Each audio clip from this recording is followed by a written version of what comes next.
Sennheiser. Log into real sound. Sure. Yeah. Can you hear me okay? I hear you perfectly. Awesome. All right, first question.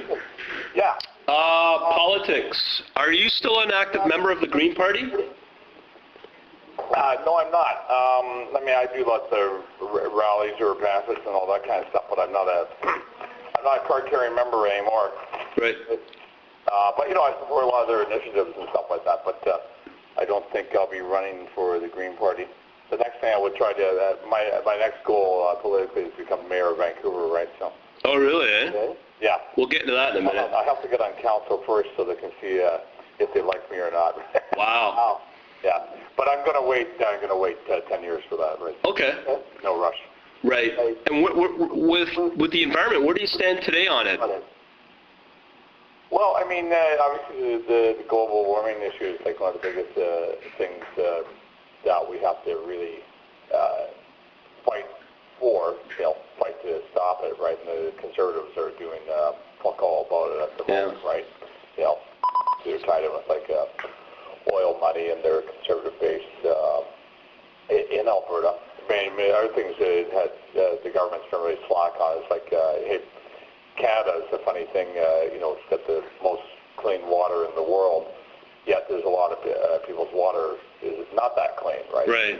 I mean, to me, when I ran for the Green Party, I didn't think I'd get elected, but I thought I could bring some of the local issues up, and that's why I ran, right? So I think if you can get a bigger issue, get involved with like the global warming, that's cool, but if you can get like a local one that you can affect directly, that's a good thing too. That's kind of like fits in with our kind of talk minus action kind of slogan. Okay. Now running the label Sudden Death Records, what's the hardest and most frustrating part for you? Yeah. You get a real echo on your voice. What'd you say? Oh, I'm sorry. I'll say it slow. First of all, running your label Sudden Death Records, what would you say are the most challenging and frustrating part of running it? Well, I think the thing is these days, because the music business changed a lot. You know, I mean, CD sales are down. Internet access to music is like way up. So that's sort of shifting. So first off, it's hard to get bands, especially new bands, to get their CDs in the stores. Yeah. You know, that's a battle. That's really tough. And but fortunately, there is a way to get them out there that you can people can access them on the internet, you know, and buy them. So I mean that helps as a label. And I'm not opposed to file sharing. I think that's a good way for people to get the music around and stuff like that. So okay. Yeah. With everything that you do, I mean, out of all the different ways of being an artist, you know, you're ranging from spoken word, writing an autobiography, and then being in a film. Out of all of that, what would you say the most challenging is? I think, well, any sort of acting stuff, that's really hard. You know? Right. You know, so I mean, I could do okay at it as long as I stay within my character, right? Yeah. Casting, right? You know, the shithead mode.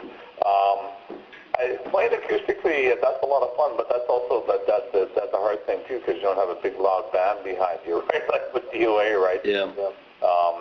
I've got a show 2 days from now, the Band of Rebels, my solo project, and we're doing our One Show World Tour.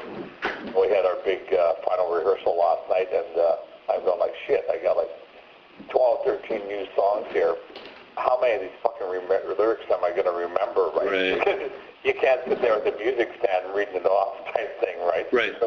You know, so, I mean, hey, the one toughest gig I've never done in entertainment or music or anything related is being a stand-up comedian. That's the fucking toughest gig in the world. I would imagine so.